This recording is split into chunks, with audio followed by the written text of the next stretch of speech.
A woman who doesn't make much money shouldn't make her husband do the chores. You really are hopeless. My mother-in-law berates me as she pleases, but at last, she realizes the situation in my household. Wait, are you by any chance paying the mortgage for this house? How much are you making? My name is Dawn. I'm a 35-year-old project manager. I've been married to Jonathan for 3 years now. We occasionally argued and went through ups and downs, but now we are leading a relatively smooth marriage. I suppose we would continue this way, working hard on our careers and staying together for the rest of our lives. But there is one obstacle that greatly shakes my feelings. My mother-in-law. I've disliked Kim from the moment I met her. It's because she has been bullying me from the start. So, you're Jonathan's fiancé, huh? I will toughen you up, so brace yourself. She grinned with an audacious smile. Hearing such comments from someone I had just met obviously made me feel uneasy. When I first visited my in-laws after getting married, she, as expected, bossed me around. You are so slow. When will the food be ready? I don't know where the things are in your kitchen, so it will take longer. Geez, are you talking back to me? You impudent daughter-in-law. I will straighten out that rotten character of yours. Now get to work. She's been incessantly bullying me in this manner. I stopped wanting to visit my in-laws long ago, but Jonathan insists that I at least attend family gatherings. I reluctantly join them, but I'm always made to help with the preparation. During those times, she never failed to belittle me. You really are useless. Nothing will ever get done. You have no merits at all. Why did Jonathan fall for someone like you? I don't mind if you guys end up divorced anytime. During such moments, when we are alone, she relentlessly pains me. I'm normally mentally exhausted at the preparation stage. Then, during the banquet, I have to serve drinks to relatives, clear dishes, and refill drinks. There's no time for me to take a breath. This is why I genuinely detest family gatherings. Moreover, Jonathan never pays attention and checks on me. He enjoys eating and drinking as he pleases, and often ends up falling asleep, so he doesn't even notice what I'm enduring. The last time we were at the gathering, I was treated so badly that I vented to him after we got home. I can't take it anymore. I will never go to your family gatherings. He looked stern and got angry. What are you saying?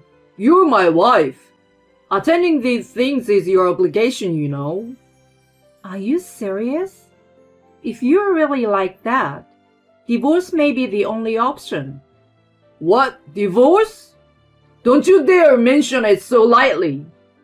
Of course I don't. You have no clue how much I'm suffering from your mother's bullying. You never pay any attention. I do know what goes on. Look who's talking. If so, you must have seen her picking on me. You don't pay attention to your surroundings. Instead, you just focus on food and then sleep. He fell silent, as if I had struck a chord. We often clash over family matters like this. After that, he finally gave in and never asked me to join the gatherings anymore. I've been able to avoid seeing Kim since the beginning of the year, which has brought me immense relief. However, it was just the calm before the storm. Not having to go to my in-laws' house anymore made me feel so much lighter, and I was able to focus on my work even more than before. I started working more overtime without any worries, and my performance improved steadily.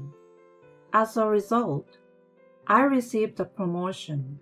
I also took on a side job during my free time and increased my income to a level I never imagined.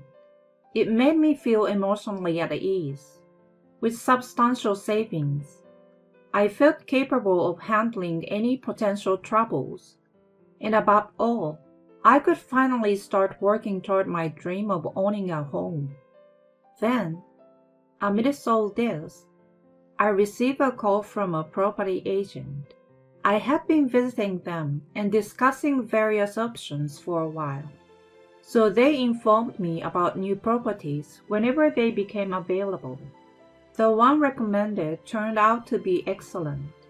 It almost perfectly matched the criteria I had in mind, and the location was ideal. I thought I might as well purchase the ready-made house without needing to involve a construction company.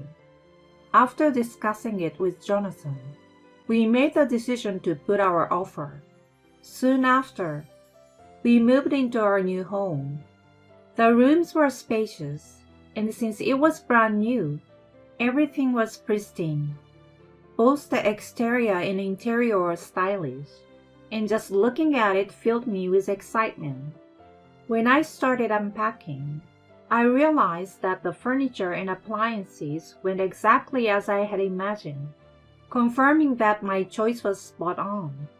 Once we began our life in the new house, it was incredibly comfortable and truly fantastic. Jonathan was satisfied too, and both of us were so cheerful that our lively conversations never ceased. Our marriage seems to improve significantly, and I felt wonderful every day. I truly believe that choosing that house was the right decision. Aside from that, buying a new home meant that we had to invite each other's family over at least once. While Jonathan and I were finally building a good relationship, I couldn't refuse Kim's visit, so my parents-in-law came over promptly. "Wow! This is such a fantastic home! You've worked hard, Jonathan! Living in such a splendid house is amazing!" Kim was extremely excited. However, it felt like Jonathan was giving off the impression that he had bought the house, which bothered me a little. Then my father-in-law David stepped in. Don works as well, so it's not just his effort. They are both working, so they contributed equally to this house. I was delighted that he acknowledged my effort. Kim was rolling her eyes after being corrected by him. Surprisingly, Jonathan also seemed discontented, which disturbed my feelings. I was the one who bought the house in my name. In reality, I had a higher income than him. It seemed he had never told his parents about it. He was surprisingly proud, so that was a possibility. It didn't really matter to me if Kim misunderstood the situation, as I assumed I wouldn't be dealing with her so often. I shifted my focus and entertained my in-laws. They seemed very satisfied when they left. That was supposed to be the end of it. From then on, I was planning to refuse if Kim wanted to come over. And sure enough, she tried soon after. Moreover, she was planning to come along. Since Jonathan was ready to accept it without question, I had to step in. "Hey, honey, have you forgotten our agreement? I've said that I will only have minimal contact with your mother. I was lenient when she visited for the first time, but from now on, she needs to get my permission. Besides, I will never allow her to come alone. If I do, she will want to visit every day." I'm sure she would like to spend some time in the new home with us. "If I allow her to come alone, it's going to be a hassle for me. If David's not with her, she will create trouble." Why would she cause trouble? What do you think of my mother? "Anyway, don't invite her when I'm around." I didn't budge an inch. Knowing him, I figured he would try to break the previous agreement and invite her over. He reluctantly accepted my demand and promised not to do it. I thought it might have strained our relationship, but surprisingly, he continued to treat me normally afterward. Then one day, we received news that David had fallen seriously ill and was hospitalized. We rushed there and saw David lying on the bed, hooked on a machine.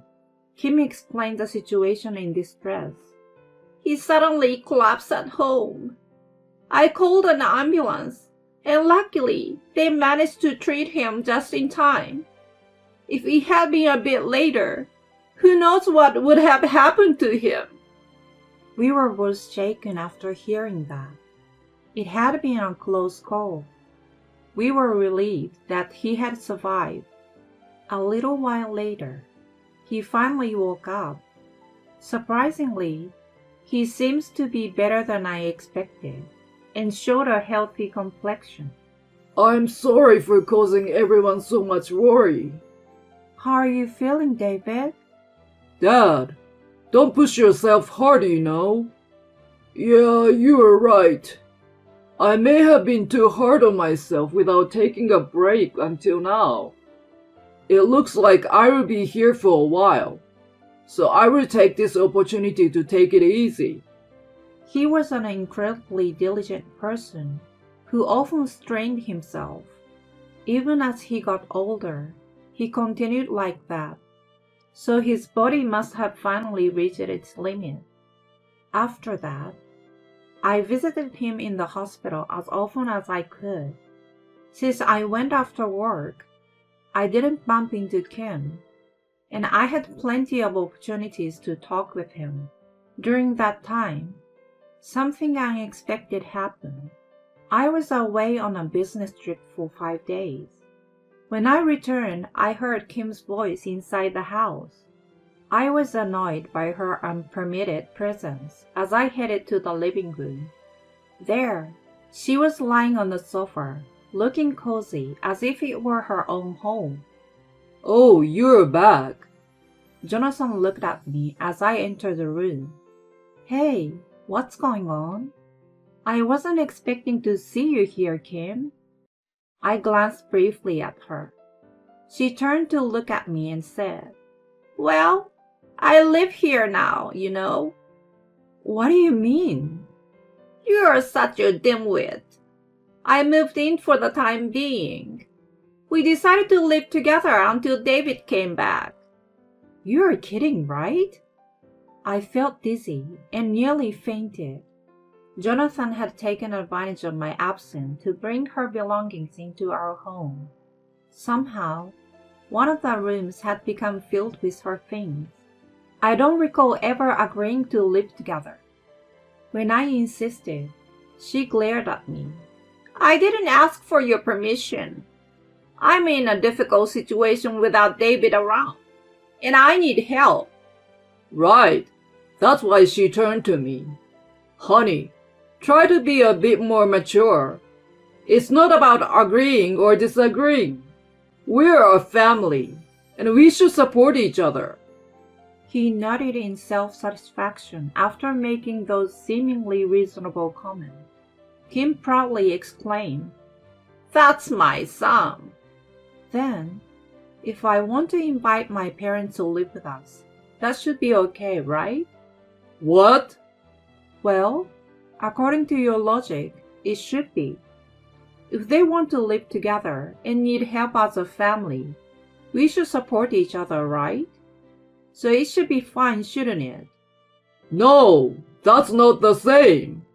How is it not the same? Don't argue with him, you wicked woman, Kim shouted, coming to his defense as he struggled to find words. I'm living here now, so there's no space for your parents to come. If you understand, start doing the housework. You've been playing around all this time, so you better work diligently from now on. I've been working all this time. It's probably not a significant job anyway. Besides, Your business trip seems suspicious. You might have just taken a trip with your lover for all I know. What the heck are you talking about? My.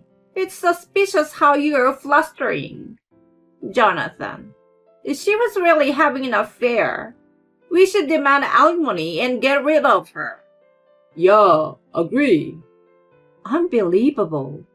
How much more could they belittle me? On top of it all, Jonathan had let her come to our house without asking me and forcibly initiated cohabitation. My distrust toward him intensified rapidly. From then on, Kim gleefully resumed her previous mistreatment toward me. It was emotionally draining and challenging. I was also becoming busier at work, so there was times when I couldn't manage housework even if she scolded me. As a habit from before, I asked Jonathan to take on some tasks. Upon seeing that, Kim's face turned red with anger. What are you trying to do? Making him help with the housework? I can't handle it all by myself. He has helped me before when I was busy. You don't even earn good money, and yet you make him do housework. You really are useless, you know. He deserves a better wife than you. She continued to criticize me as she pleased. I couldn't understand why she needed to go to such length. All right then. Should we get a divorce? What? Jonathan panicked at my statement. Hold on, honey.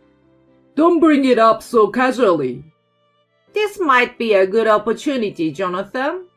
Rather than being with a woman like her, you should find someone better. But Mom, that's not possible. Why not? Well, he hesitated, choosing not to reveal the truth, possibly due to his pride. I felt there was no need to wait for his answer, so I began packing my things. I can't relax here anyway, so I will return to my family for now. Are you serious? No problem, Jonathan. With the intruder gone, we can live carefree now. Mom, be quiet. Jonathan? What about the mortgage payments and stuff? I won't pay them unless you kick her out. If she continues to stay here, I will put the house up for sale. Wait, hold on. That's going to be a problem. Hey, Dawn, what nonsense are you blubbering about? This house belongs to Jonathan, right? While she leaned to peer at his face, she finally seemed to realize the situation. It was because he appeared uncomfortable and turned his face away. Wait, you're the one paying the mortgage by any chance? I nodded in response. How much do you make? Well, I earn around $4,000 net monthly. Including investments and the side job, it's even higher. His take-home salary is roughly around $2,000. Oh my God! You have a much higher income. That's right. She finally learned the truth and was devastated. Dawn, I was wrong. I apologize, so please reconsider. You say that now, but my decision is final. I don't want to stay with Jonathan and you any longer. Divorce is definite. Oh God, honey! Dawn! They tried to stop me, but I left the house without paying them any mind. Afterward, I demanded a divorce through a lawyer. Jonathan resisted it until the end, but when I mentioned going to court, he quickly relented. He seems to be quite frightened of the idea of a trial. Since the house was in my name, I asked them to leave. I explained the situation to David and apologized for the divorce. He, in turn, apologized for the trouble his son and wife had caused, calling them foolish. He also decided to divorce Kim. He had grown tired of her unruly behavior. and wanted nothing more to do with her. My ousted ex-mother-in-law ended up moving in with Jonathan, becoming a sort of parasite. However, without an affluent lifestyle they were used to, they became frustrated and started quarreling daily. On the other hand, I invited my parents to live with me in the house. They seem very comfortable in our new home, and I find it easier to focus on my work now. I'm leading a fulfilling life at last. I'm putting romance and marriage aside, and will focus on living a harmonious life while dedicating myself to my job.